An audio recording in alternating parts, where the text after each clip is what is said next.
Good morning everyone, cerebrum e learning में आपका स्वागत है। पिछले लेक्चर में मैंने डिस्कस किया था कि किसी भी डिटर्मिनेंट के 6 प्रॉपर्टीज़ हैं और उन प्रॉपर्टीज़ का यूज करते हुए किसी भी डिटर्मिनेंट को बहुत ही आसानी से हम लोग सिंप्लीफाई कर सकते हैं और उसका वैल्यू फाइंड कर सकते हैं। आज के लेक्चर में हम लोग एक्सरसाइज 4.2 करेंगे। एक्सरसाइज 4.2 आपको तभी समझ में आएगा जब आप डिटर्मिनेंट के 6 प्रॉपर्टीज़ को आप अच्छे से समझेंगे। तो इसलिए बेहतर है कि आज का लेक्चर समझने के लिए आप मेरा जो प्रीवियस लेक्चर है जिसमें कि मैंने डिटर्मिनेंट के प्रॉपर्टीज़ के बारे में डिस्कस किया है उसको आप एक बार उस वीडियो को ज़रूर देखें। तो आज हम लोग स्टार्ट करेंगे एक्सरसाइज 4.2। एक्सरसाइज 4.2 में क्वेश्चन नंबर फर्स्ट लेते हैं। क्वेश्चन नंबर फर्स्ट में हमें दिया हुआ है using the property of determinants, that is हमें डिटर्मिनेंट के प्रॉपर्टी का यूज करना है एंड विदाउट एक्सपेंडिंग इट, बिना इसको एक्सपेंड किए in exercise 1 to 7 prove that this equal to this। First of all हमें यहाँ पर प्रूव करना है question number first, we have to prove x y z a b c x plus a y plus b z plus c equal to 0। हमें यहाँ एक determinant दिया हुआ है और इस डिटर्मिनेंट को प्रूव करना है। यहाँ पर हमें प्रॉपर्टी का यूज करके ही इसको एक्सपेंड करना है। पिछले लेक्चर में मैंने बताया था कि यदि हमें कोई भी डिटर्मिनेंट दिया हुआ है, यदि हमें प्रॉपर्टी ना भी पता हो तो उस डिटर्मिनेंट को किसी भी रो या किसी भी कॉलम के अलोंग एक्सपेंड कर सकते हैं और एक्सपेंड करने के बाद हमें जो प्रूव करना है वह मिल जाएगा। लेकिन यह बहुत ही कॉम्प्लिकेटेड होता है, बहुत कॉम्प्लेक्स होता है और इसी कॉम्प्लेक्सिटी से बचने के लिए हम लोग डिटर्मिनेंट के प्रॉपर्टी की स्टडी करते हैं। तो इस एक्सरसाइज में जो भी क्वेश्चंस हैं उन सारे क्वेश्चंस को हमें डिटर्मिनेंट का प्रॉपर्टीज यूज करते हुए सॉल्व करना है और एग्जाम में भी आपको क्लियरली मेंशन रहेगा कि you have to solve this question by using the properties of determinant. यदि आप डायरेक्ट एक्सपेंड कर देंगे, डिटर्मिनेंट का प्रॉपर्टीज यूज नहीं करेंगे तो आपका नंबर डिडक्ट हो जाएगा, नंबर कट जाएगा आपका। अब हमें ये क्वेश्चन दिया हुआ है और इस क्वेश्चन को सॉल्व करना है bye using the property of determinant. Determinant का मैंने आपको 6 प्रॉपर्टी बताया था, उन्हीं 6 प्रॉपर्टी को यहाँ पर यूज करेंगे। यहाँ बाय LHS हमें LHS में दिया हुआ है XA x plus a YB y plus b ZC z plus c। और हमें प्रूव क्या करना है, हमें ये प्रूव यहाँ करना है कि इसका वैल्यू 0 है। अब आप यहाँ पर ध्यान दें, हमें कोई भी डिटर्मिनेंट दिया हुआ है और इस डिटर्मिनेंट का वैल्यू 0 प्रूव करना है। तो ये 0 कैसे कैसे आ सकता है। इस एक्सरसाइज में जितने भी क्वेश्चन हैं और जो भी हमें प्रूव करना है, हमें जो प्रूव करना है यह हमें क्वेश्चन से पता लग जाता है। क्वेश्चन से आपको पता लग जाएगा कि इसमें कौन सा ऑपरेशंस अप्लाई करेंगे और उसको अप्लाई करने के बाद हमें 0 मिल जाएगा। अब यहाँ ये देखिए कि हमें 0 लाना है और 0 कैसे कैसे ला सकते हैं। 0 लाने के यहाँ पर 2 तरीका है। सबसे पहला तरीका ये है, इस डिटर्मिनेंट के किसी भी रो या किसी भी कॉलम का सभी के सभी एलिमेंट 0 हो जाए, तब यहाँ से तब भी 0 प्रूव हो जाएगा। या फिर मैंने एक प्रॉपर्टी थर्ड बताया था, प्रॉपर्टी थर्ड में आपको ये बताया था यदि हमें कोई भी डिटर्मिनेंट है और यदि उस डिटर्मिनेंट का कोई भी 2 रो या कोई भी 2 कॉलम आपस में इक्वल है तब भी उस डिटर्मिनेंट का वैल्यू 0 हो जाता है। ध्यान दें, मैंने ये बताया कि यदि हमें कोई डिटर्मिनेंट दिया हुआ है और यदि उस डिटर्मिनेंट का कोई भी दो रो या कोई भी दो कॉलम आपस में इक्वल है तो उस डिटर्मिनेंट का वैल्यू 0 हो जाता है। अब यहाँ पर ये देखते हैं कि ये 0 कैसे आएगा। LHS यहाँ पर हम लिख सकते हैं C1 equal to C1 plus C2, ऐसा लिख सकते हैं। क्यों लिख सकते हैं? क्योंकि मैंने आपको प्रॉपर्टी 4 में बताया था, सॉरी प्रॉपर्टी 6 में मैंने आपको प्रॉपर्टी 6 में बताया था कि किसी भी डिटर्मिनेंट में हम ये ऑपरेशन अप्लाई कर सकते हैं, RI equal to RI plus K into RJ। Property 6 में मैंने आपको बताया था कि यदि कोई भी डिटर्मिनेंट दिया हुआ है उस डिटर्मिनेंट में इस प्रॉपर्टी को अप्लाई कर सकते हैं, RI equal to RI plus K into RJ। और यदि ये कॉलम के टर्म में होगा तो CI equal to CI plus K into CJ। इसका मतलब क्या हुआ? इसका यहाँ पर यह मतलब हुआ, यहाँ पर CI और CJ दो अलग अलग कॉलम है, CI एक कॉलम है और CJ दूसरा कॉलम है।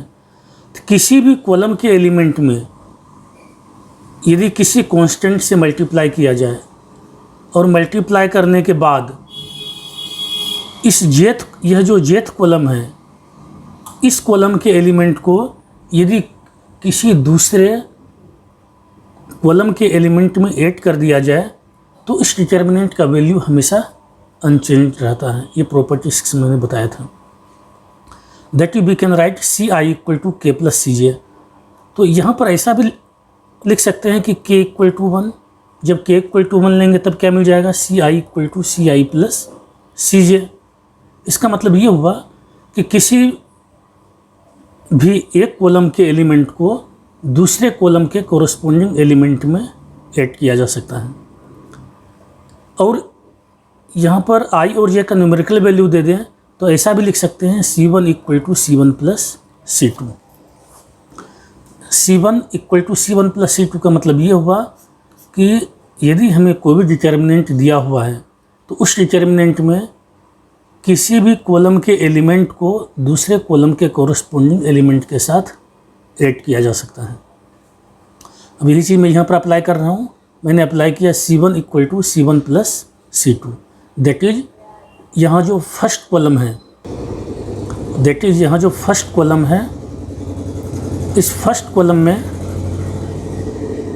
सेकंड कॉलम के एलिमेंट को ऐड कर रहे हैं।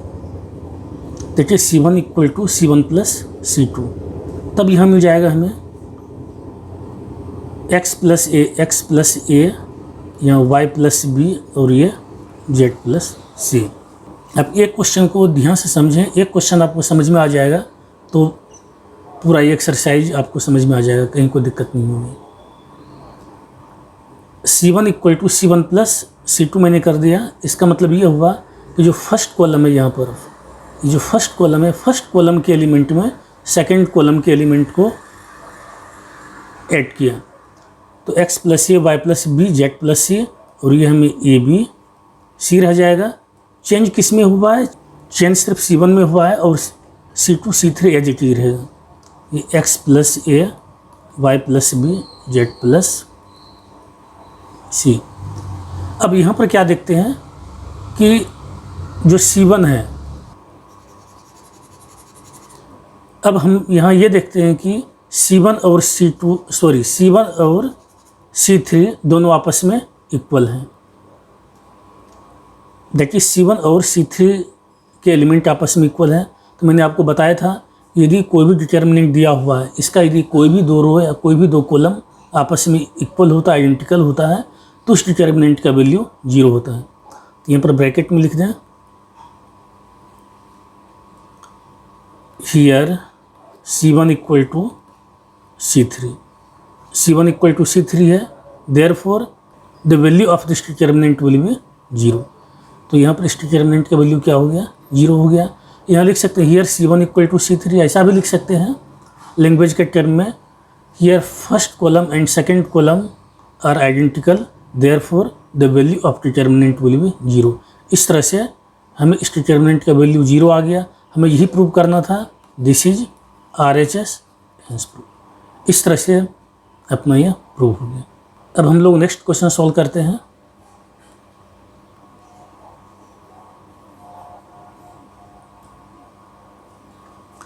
हमें यहाँ पर एक ये डिटर्मिनेंट दिया हुआ है और इस डिटर्मिनेंट का वैल्यू 0 होगा, यह हमें प्रूव करना है। यहाँ भी हम लोग लेते हैं बाय LHS।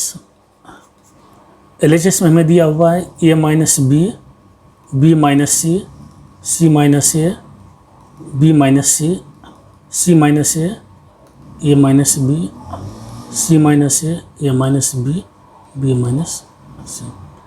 हमें ये प्रूव करना है कि इस डिटर्मिनेंट का वैल्यू 0 है। तो 0 प्रूव करने के लिए मैंने आपको बताया था 0 दो तरीके से प्रूव कर सकते हैं। या तो इस डिटर्मिनेंट का कोई भी रो का सभी एलिमेंट 0 0 हो जाए, या किसी भी कॉलम का सभी एलिमेंट 0 0 हो जाए, या फिर इस डिटर्मिनेंट का कोई भी दो रो या कोई भी दो कॉलम आपस में इक्वल हो। तो उस केस में इस डिटर्मिनेंट का वैल्यू कितना होगा? 0 होगा। तो यहाँ देखते हैं कौन सा ऑपरेशन अप्लाई करें। यहाँ हम लोग लेते हैं R1 equal to R1 plus R2 plus R3। यहाँ मैंने ऑपरेशन अप्लाई किया R1 equal to R1 plus R2 plus R3। अभी समझें कि R1 equal to R1 plus R2 plus R3 ये कहाँ से आया। मैंने प्रॉपर्टी 6 में बताया था RI equal to RI plus K into RJ, ये प्रॉपर्टी 6 था। और अभी क्वेश्चन नंबर 1 में मैंने बताया था कि यदि k इक्वल टू 1 लेंगे, if we take k equal to 1, then क्या मिल जाएगा? RI equal to RI plus RJ। इसका मतलब ये हुआ कि यदि हमें कोई भी डिटर्मिनेंट दिया हुआ है, उस डिटर्मिनेंट के किसी भी रो के एलिमेंट को, जैसे यहाँ RJ मैंने ले लिया, ये कोई भी रो हो गया, किसी भी रो के एलिमेंट को किसी दूसरे रो के एलिमेंट के साथ ऐड किया जा सकता है। यहाँ पर दो रो के एलिमेंट को आपस में एक दूसरे के साथ ऐड किया, RI equal to RI plus RJ। जब दो के साथ ऐड कर सकते हैं तो तीसरे के साथ भी ऐड किया जा सकता है। यहाँ पर हम लोग R1 equal to R1 plus R2 plus R3 लेते हैं। इसका ये मतलब है कि फर्स्ट रो के एलिमेंट में सेकेंड रो और थर्ड रो के एलिमेंट को ऐड कर रहे हैं। Then it will be equal to a minus B plus B minus C plus C minus A. ये मिल जाएगा b minus C plus C minus A plus A minus B, और यहाँ पर c minus A plus A minus B plus B minus C. जो first रो के element में किसको ऐड किया? सेकेंड रो और थर्ड रो के एलिमेंट को ऐड कर दिया। तो यहाँ पर बच जाएगा b minus C, C minus A, C minus A minus B, A minus B, B minus सी। इतना। अब यहाँ क्या देखते हैं? इस a से ये कैंसिल हो गया, b से b कैंसिल हो गया, c से c कैंसिल। यहाँ b से b कैंसिल, c से c कैंसिल, और इस a से a कैंसिल, c से c कैंसिल, a से a कैंसिल और b से b कैंसिल। तो इसका वैल्यू हमें मिल गया, ये 0 हो गया, b minus C, c minus a, ये 0 है, ये c minus a minus b, ये 0, a minus b, b minus C. अब यहाँ क्या देखते हैं? यह जो डिटर्मिनेंट है इसका फर्स्ट रो का सभी एलिमेंट 0 है।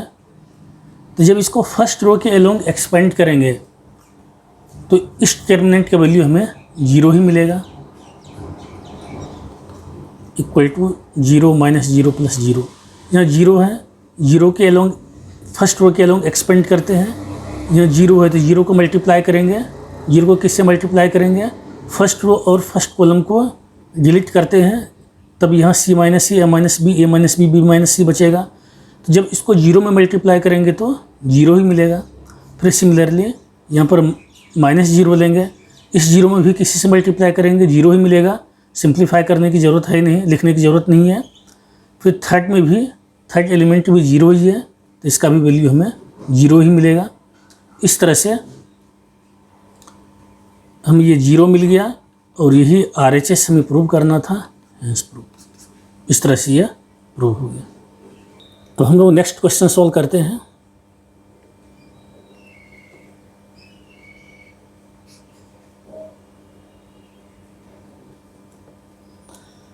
इस क्वेश्चन में हमें दिया हुआ है लेफ्ट में एक डिटर्मिनेंट है और हमें यह प्रूव करना है कि this determinant is equal to zero by LHS में हमें है 2, 3, 5, 7, 8, 9, 65, 75, 86 हमें इतना दिया हुआ है। तो इसका वैल्यू हमें जीरो प्रूव करना है।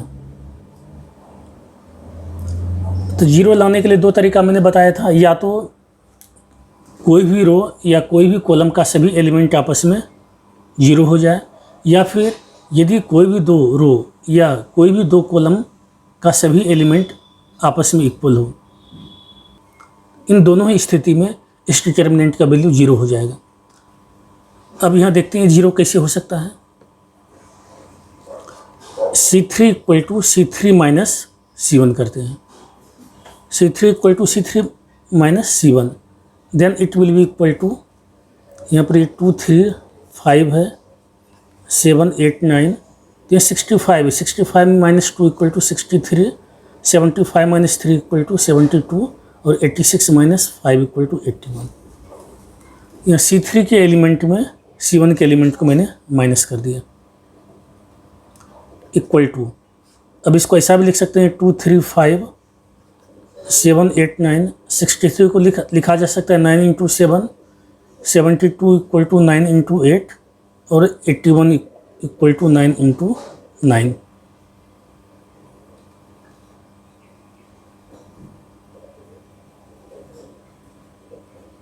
इक्वल टू, अब यहाँ पर कॉलम थर्ड में जो C3 है, C3 से 9 कॉमन ले लेते हैं, तो लिखते हैं taking out 9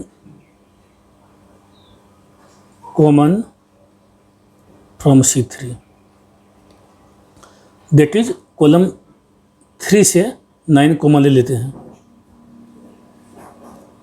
then it will B, जब 9 कॉमन ले लेंगे तो हमें मिल जाएगा 2, 3, 5, 7, 8, 9, 7, 8, 9। हमें कुछ इस तरह का डिटर्मिनेंट मिल गया। तो अब यहाँ पर क्या देखते हैं कि C2 और C3 दोनों कॉलम आपस में इक्वल हैं, और हमें पता है कि यदि कोई भी दो कॉलम आपस में आइडेंटिकल हो, आपस में इक्वल हो, तो उस डिटर्मिनेंट का वैल्यू जीरो होता है। Here C2 equal to C3, therefore the value of this determinant will be zero RHS hence prove. हमें ये प्रूव करना था। तो इस तरह से क्वेश्चन सोल्व हो गया। अब हम लोग नेक्स्ट क्वेश्चन लेते हैं।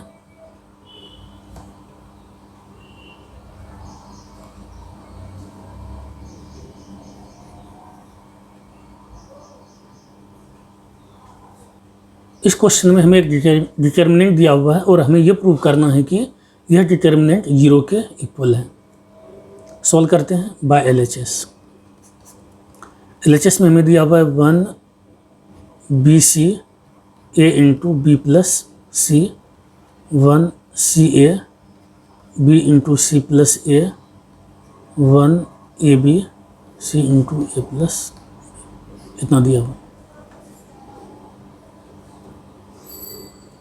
इक्वल टू, इसको सिंप्लीफाई करते हैं, 1 ये BC, अब यहाँ A into B plus C, bracket को ओपन कर देते हैं तो मिल जाएगा AB प्लस AC, फिर यहाँ 1 है, यहाँ CA है, ब्रैकेट को ओपन करेंगे तो BC प्लस AB, फिर यहाँ भी 1 है AB, यहाँ AC प्लस BC, इतना मिल गया।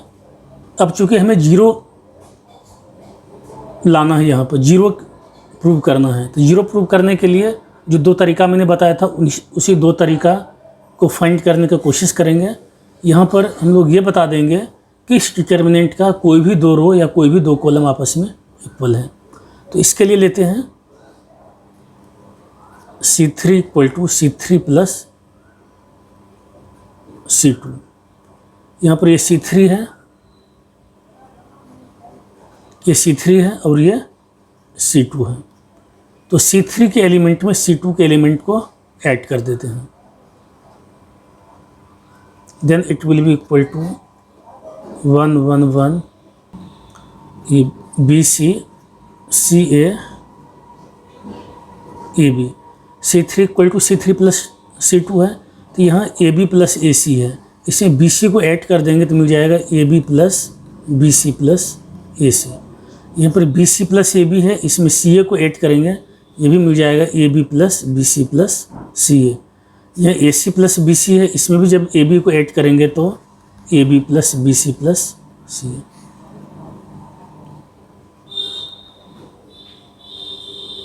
अब यहाँ पर क्या देखते हैं, AB plus BC plus AC यहाँ भी है और थर्ड कॉलम में भी है। तो AB plus BC plus AC इसको कॉमन लेते हैं। Taking AB plus BC plus AC out common from C3 से मैंने कॉमन ले लिया। Then it will be equal to 1 1 1 BC CA AB, ये भी हमें 1 1 मिल गया। अब इस डिटर्मिनेंट में क्या देखते हैं, इसका फर्स्ट कॉलम और थर्ड कॉलम दोनों आपस में इक्वल हैं। Here C1 equal to C3, first column और थर्ड कॉलम आपस में इक्वल है। अब हमें पता है कि यदि कोई भी डिटर्मिनेंट दिया हुआ है, इसका यदि कोई भी दो रो या कोई भी दो कॉलम आपस में इक्वल हो तो उस डिटर्मिनेंट का वैल्यू 0 होता है। Therefore the value of this determinant will be 0 RHS। हमें ये प्रूव करना था, इस तरह से ये प्रूव।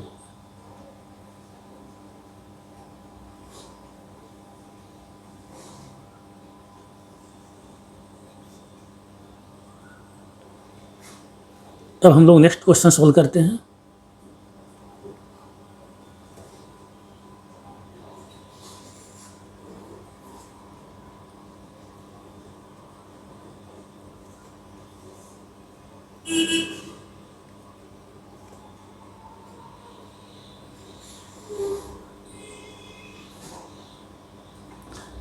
क्वेश्चन नंबर 5 में हमें दिया हुआ है LHS में डिटर्मिनेंट है equal to 2 times of a determinant. हमें यहाँ LHS equal to RHS prove करना है। तो LHS लेते हैं बाय LHS में हमें दिया हुआ है B plus C plus A plus B, Q plus R plus P plus Q, Y plus Z plus X plus Y। LHS में हमें ये डिटर्मिनेंट दिया हुआ है और हमें ये प्रूव करना this is equal to 2 times of this. देखते हैं इसको कैसे सॉल्व होगा ये। तो यहाँ सबसे पहले अप्लाई करते हैं R1 equal to R1 plus R2 plus R3। R1 equal to R1 plus R2 plus R3। Then it will be equal to यहाँ B plus C plus C और A प्लस B। जब इन तीनों को add कर देंगे तो हमें मिल जाएगा 2 times of A plus B plus C। क्यों होगा, क्योंकि यहाँ पर एक A ये है और यहाँ पर A प्लस A 2A, फिर B प्लस B 2B और C plus C 2C, twice of A plus B plus C हो गया। फिर यहाँ भी Q प्लस R है, R प्लस P है, P प्लस Q है। यहाँ पर 2 Q है, 2 P है और 2 R है। ये भी मिल जाएगा हमें 2 into P plus Q plus R। यहाँ Y plus Z plus X और X प्लस I, यहाँ भी मिल जाएगा 2 times of X plus Y plus Z। अब ये बच गया C plus A plus B, R plus P plus Q, Z plus X plus Y, इतना मिल गया। अब इसके बाद 2 कॉमन ले लेते हैं। 2 कहाँ से कॉमन लिया, फर्स्ट रो से 2 कॉमन ले लिया। Then you can write taking 2 out common from R1, then it will be equal to 2 times of A plus B plus C, ये C प्लस A, यहाँ A प्लस B, यहाँ मिल जाएगा P plus Q plus R, R plus P और P plus Q, ये x plus y plus z, z plus x, x plus y, इतना मिल गया।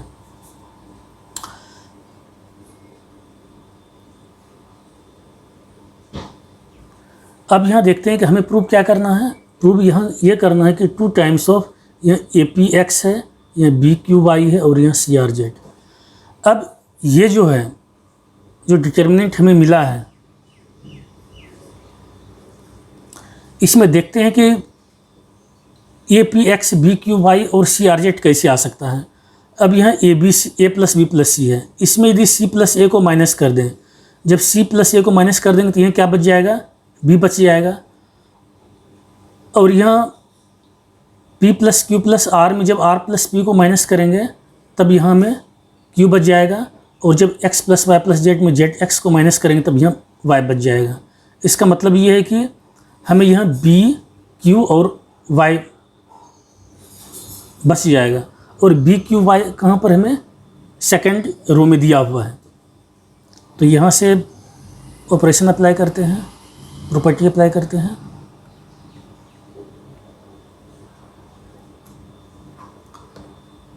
R1 equal to R1 minus R2, then it will be equal to 2 times of R1 equal to R1 minus R2। इसका ये मतलब हुआ कि first row के element में सेकेंड रो के एलिमेंट को माइनस कर रहे हैं।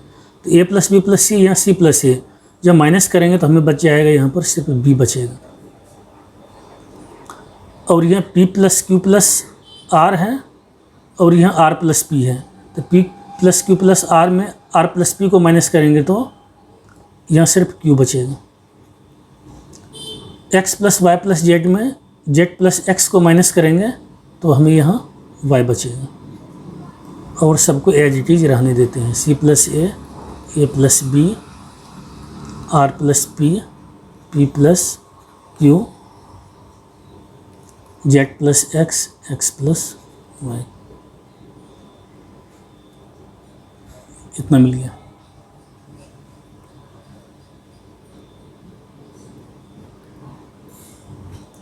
अब हमें सेकेंड रो में बी क्यू वाई ही दिया हुआ है। अब इसके बाद देखते हैं क्या करते हैं। यहाँ पर फर्स्ट रो में बी क्यू वाई है और थर्ड रो में भी यहाँ बी क्यू वाई है। तो हम यहाँ पर ये करते हैं कि R3 equal to R3 minus R1, then it will be equal to 2 times of B Q y, ये सी प्लस ए है, ये आर प्लस पी है, ये जेड प्लस एक्स। तो जब R3 में R1 को माइनस करेंगे तो ए प्लस बी में बी सब्ट्रैक्ट हो जाएगा, तब हमें बचेगा यहाँ पर ए। पी प्लस क्यू में क्यू को माइनस कर देंगे तो पी, और x प्लस वाई में जब y को माइनस करेंगे तो ये x, इतना मिलेगा। अब इसके बाद R2 में c plus A, R plus P, z plus x है, और R3 में ए पी एक्स है। अब यहाँ पर हम ये करते हैं कि R2 equal to R2 minus R3, then it will be equal to 2 times of B Q y, ये मिल जाएगा सी, ये बच जाएगा आर, ये हमें बच जाएगा जेड और ए पी एक्स। और हमें प्रूव क्या करना था, प्रूव करना था हमें 2 times of A P x सबसे ऊपर है, बी क्यू वाई बीच में था और सी आर जेड नीचे था। अब यहाँ जो है R1 और R3 को इंटरचेंज करते हैं, कर सकते हैं। मैंने प्रॉपर्टी 2 में बताया था कि हमें यदि कोई भी डिटर्मिनेंट दिया हुआ है तो उस डिटर्मिनेंट के किसी भी 2 रो को आपस में इंटरचेंज करते हैं, लेकिन जब इंटरचेंज करेंगे तो डिटर्मिनेंट का वैल्यू क्या हो जाता है, निगेटिव हो जाता है, equal to minus 2 times of. अब R1 के एलिमेंट को R3 के प्लेस पर और R3 के एलिमेंट को R1 के प्लेस पर, ए पी एक्स, ये सी आर जेड, और R1 के एलिमेंट को R3 के जगह पे पुट कर देते हैं, ये बी क्यू वाई, इतना मिल गया।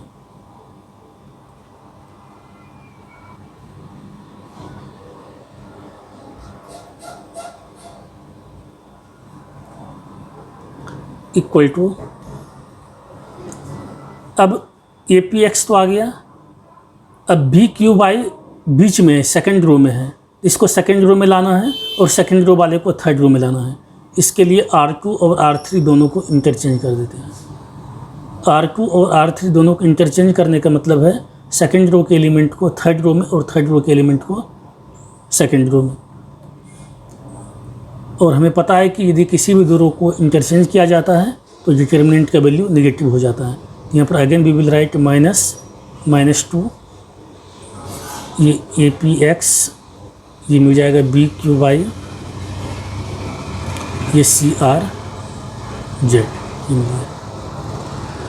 Equal to minus into minus plus हो गया, ये 2 times of A B x, sorry A P यहाँ पर है, A P x B Q y C R z. हमें प्रूव क्या करना था क्वेश्चन में? हमें इस क्वेश्चन में प्रूव क्या करना था? 2 times of A P x B Q y और सी आर जेड। हमें यही आ गया, हमें यही मिल गया 2 times of A P x B Q y C R z. ये आर एच एस है। इस तरह से ये क्वेश्चन सॉल्व हो गया। इसमें बस हमें यही ध्यान रखना है कि जो भी प्रॉपर्टी है उन सारे प्रॉपर्टी को हमें ध्यान रखना है और प्रॉपर्टी को यूज करना है, प्रॉपर्टी को अप्लाई करना है। अब हम लोग नेक्स्ट क्वेश्चन लेते हैं, क्वेश्चन नंबर 6। क्वेश्चन नंबर 6 में हमें प्रूव करना है दिस इक्वल टू दिस। एक डिटर्मिनेंट है और इस डिटर्मिनेंट का वैल्यू 0 होगा, ये हमें प्रूव करना है। लेते हैं बाय LHS। LHS में हमें दिया हुआ 0 minus A B, A 0 C minus B minus C 0, हमें ये दिया हुआ है और हमें ये प्रूव करना है कि इसका वैल्यू 0 होगा।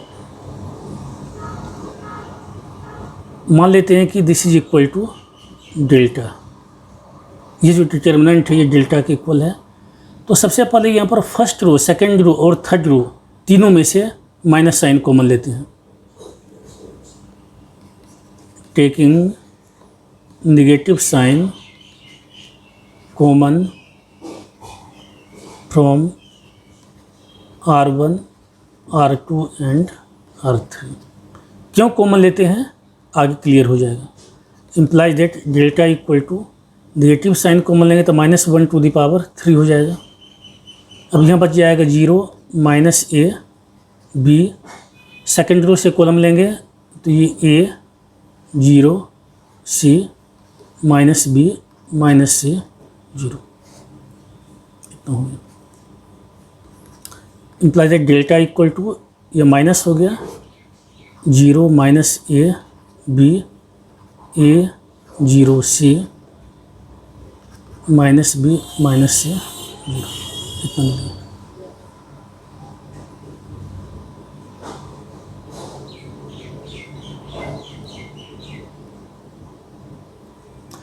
अब इसके बाद R I is interchanging with C I. मैंने आपको प्रॉपर्टी बताया था, जो पहला प्रॉपर्टी था, पहला प्रॉपर्टी ये कहता है कि यदि कोई भी डिटर्मिनेंट है, यदि उस डिटर्मिनेंट के सभी रो और सभी कॉलम को आपस में इंटरचेंज कर दें, या फिर प्रॉपर्टी फर्स्ट ये कहता है कि यदि हमें कोई भी डिटर्मिनेंट दिया हुआ है, यदि उस डिटर्मिनेंट के सभी रो को कॉलम में चेंज कर दें या फिर सभी कॉलम को रो में चेंज कर दें, तो जो नया डिटर्मिनेंट मिलता है उसका वैल्यू अनचेंज रहता है।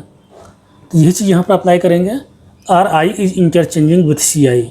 इसका मतलब ये हुआ कि यह जो डिटर्मिनेंट है इसके सभी रो को कॉलम में चेंज कर देते हैं। Then it will be equal to 0 minus A B, A 0 C minus B minus C 0, इतना हमें मिल गया।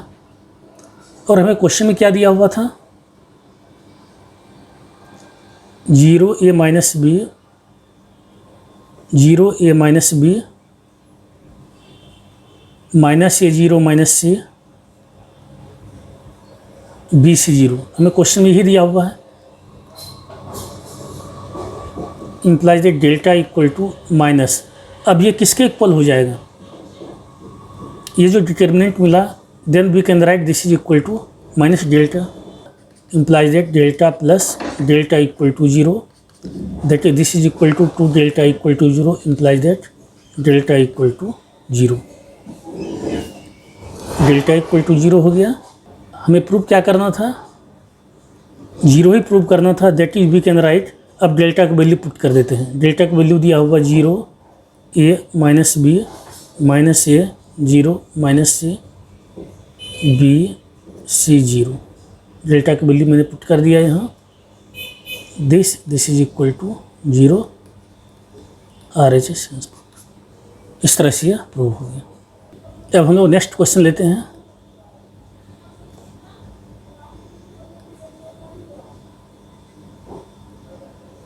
Question number 7।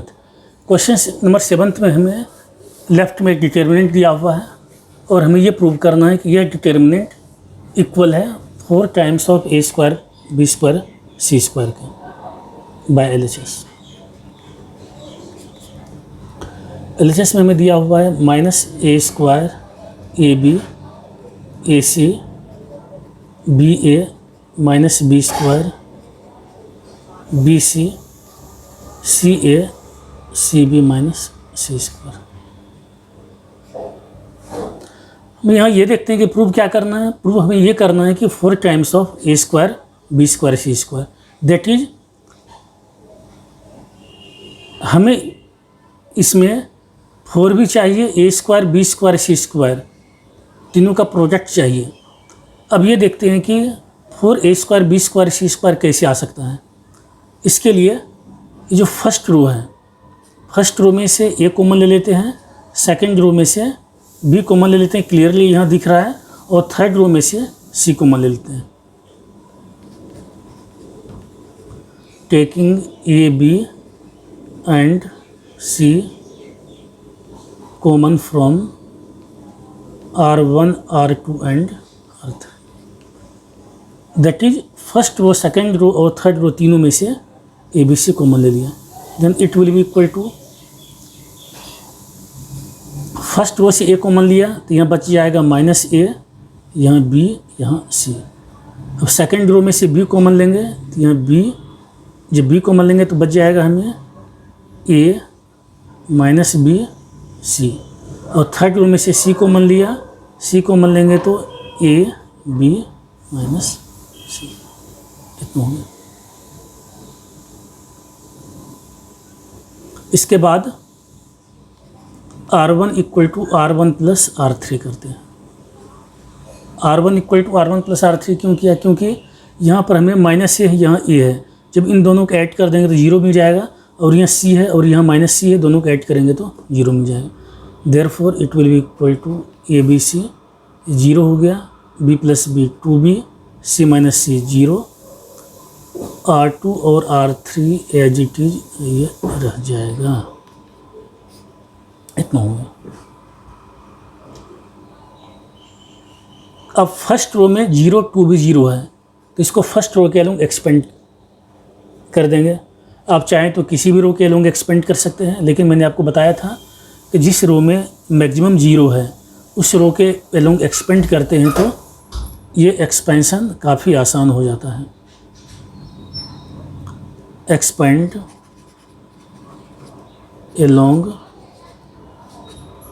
First row that is R1 equal to A B C into 0 में मल्टीप्लाई करने की ज़रूरत नहीं होगी, तो माइनस 2 भी लेंगे, 2b का आगे नेगेटिव साइन लेंगे, ये मिल जाएगा ए सी ए माइनस सी, फिर यहाँ पर 0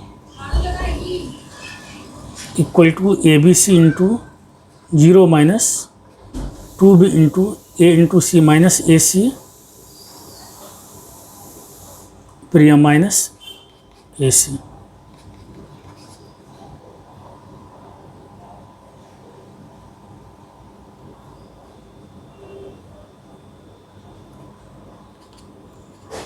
equal to A B C into ये कितना बच जाएगा -2b into -2ac equal to A B C into minus minus plus 4abc equal to it will be equal to 4 times of a square b square. आप यहाँ ध्यान रखें कि ये this is not a matrix, this is A bracket. 4 times of a square b square c square हो गया, ये RHS हो गया, हमें ये इस तरह से प्रूव हो गया। तो आज के लिए बस इतना है। तो आपको समझने में कहीं भी कोई दिक्कत हो, कहीं कोई कन्फ्यूजन हो तो आप मुझे ईमेल कर सकते हैं या फिर आप मेरे व्हाट्सएप नंबर पर भी आप मुझसे मैसेज कर सकते हैं। तो इस वीडियो को देखने के लिए आपको बहुत बहुत धन्यवाद।